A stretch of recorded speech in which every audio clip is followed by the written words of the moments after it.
YouTube og velkommen til kanalen. I dag vil vi lave den video, som vi lovede, vi ville lave en video på nytårsaften, hvor vi ville vise det alt vores fyrværkeri. Og vi vil starte med 2 10-skuds bomberør fra EFAC. bomberør. Nej. Der har vi 2 af. Så har vi derovre. Der har vi 2 af. 2 salutbatterier, 16 skud. Ja. Så det har vi 2 af. 2 100 hexhyls. Ja. Dem havde vi 3 af, men den fyrede vi lige en af i morges. Så der. Så har vi en Aalborg Røgdås. Den er meget god. Skal vi lige åbne den? Okay. Der er røg. Den er meget god. Ja. Måske filmer vi en lille smule for nytårsaften her. Men det ved vi ikke, om vi gør. Fordi så har vi nogle 5 Thundershots her, og så har vi 2 kasser ekstra her.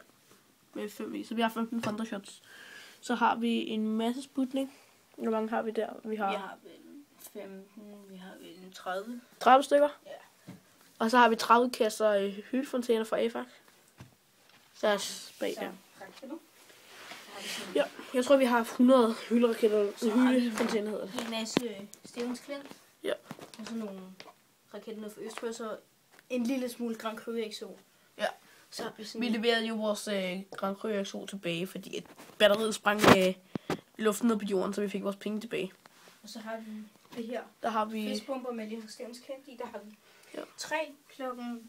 2,5 tommer tilbage.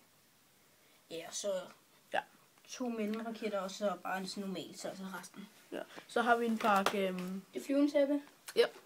Og så har vi en hel masse små juniorraketter. Det er meget sjovt til inden nytårsaften. fra Østrig. Ja. Jeg tror der er 200 eller sådan. Så har vi sådan en faktisk en cool raket, som I også kan se i en af vores videoer. Ja, færdig kl.